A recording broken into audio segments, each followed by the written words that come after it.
Hello all, my name is Shalou and welcome back to the Super Satire Study Show! Today, we will be analyzing and comparing two works of satire that you are most likely very familiar with. A Modest Proposal by Jonathan Swift and the McBrick satire by the one, the only, the amazing Chloe...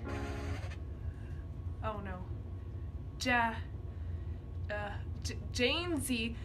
Van Rensburger. The amazing Chloe! Two different satires, two different topics, but are they still connected in some way? Keep watching to find out! So, let's start by simply finding and comparing the elements of satire in each piece. Invective, speech or writing that attacks or insults a person, topic, or institution, involving the use of negative or abusive language. In A Modest Proposal, Swift's persona uses invective when talking about the children of the poor people in Ireland. He directly attacks them by basically saying they are useless and a burden to their families. He also talks about them as if they are animals instead of actual human beings. In The McBrick Satire Project by Chloe, Chloe's persona uses invective when talking about the obese population of the world. Although both works of satire are attacking different things, they are using invective in a similar way. Both attacks were done by the personas, and they were both indirectly pointing out the problem of their societies. On to the next element! Inversion. To turn upside down, outside in, or inside out. In Chloe's satire, inversion is used when she talks about the BMI scanners that her persona plans to implement at McDonald's. She says that she understands that people may feel uncomfortable having their weight announced to the whole restaurant, which is why they're putting people into two weight categories that will be announced instead. This is reversal because she says that she understands that people would feel uncomfortable. It acts like having two categories is better than having your weight announced to the whole restaurant. But is it really better? Is she really being more understanding by having those two categories? In A Modest Proposal, inversion is used when the persona says that abortions are a horrid practice of women murdering their bastard children. This is reversal because he is saying that women aborting their children is horrid, but at the same time, he's proposing to eat them. By using inversion, both satires are making it obvious that their proposals are meant to be a little crazy. Eating babies is better than aborting them. Announcing your weight will make you uncomfortable, but separating it into two groups and still announcing it won't make you uncomfortable? Now that's some serious inversion. Burlesque.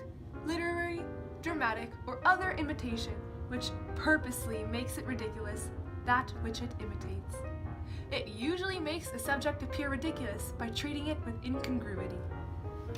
In A Modest Proposal, burlesque is used in paragraph 28. Swift's persona tells no man to talk to him of other ideas, stating examples of actual good, logical ideas for solving Ireland's economic situation, but then calling them ridiculous. The same thing happens in the McBrick satire. Also at the end of her proposal, Chloe states some realistic ways to improve obesity rates, but just like Swift did, she writes them off as crazy ideas and continues supporting her original idea. Just like reversal, burlesque in these two satires mocks and puts emphasis on things that are wrong in the world today, or, in Swift's case, back in his day. Parody. An imitation of the style of a particular writer, artist, or genre with deliberate exaggeration for comic effect. Parody plays a huge part in both Chloe and Jonathan Swift's satire. Swift takes on the persona of an economic planner of sorts and creates a parody of a proposal. Chloe takes on the role of a marketer at McDonald's and makes a parody of an advertisement. In both cases, the creators take on a persona and make a parody of a real thing that most people would trust the information of. Think about it.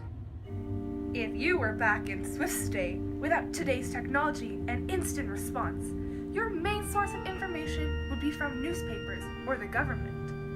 Most people would trust a realistic sounding proposal that they believe came from reliable sources, would they not?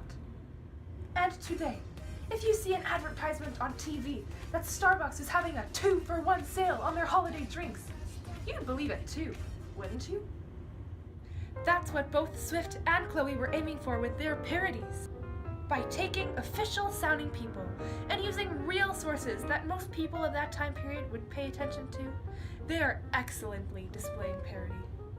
Now, I think that's enough satirical elements for today's episode. Let's move on to directly compare the subject of the two works. Jonathan Swift's modest proposal is an attack on how England was socially and economically exploiting Ireland. It also shows how Ireland wasn't getting enough to support its own population, as most of their resources were going to England. Chloe's McBrick satire is an attack on how wasteful people can be. In the more fortunate countries, there is an excess of food that is either causing obesity by overconsumption, or it's getting thrown into the trash. Do you see the connection between the two? Swift is displaying how Ireland wasn't getting enough food, while Chloe displayed how our society has too much food. This shows the difference between our two societies. Today, obesity, poverty, and starvation are still problems that people are dealing with around the world. Both satires criticize different, but yet so similar, things. The amazing thing is that they will continue to be relevant for many years to come. Poverty, obesity, and starvation are all things that, once you are caught in the cycle, it is very difficult to escape. People need to start bringing more attention to them and actually putting in the effort to stop it. Well, that went a lot deeper than expected. Thank you for watching, and make sure to tune in next week.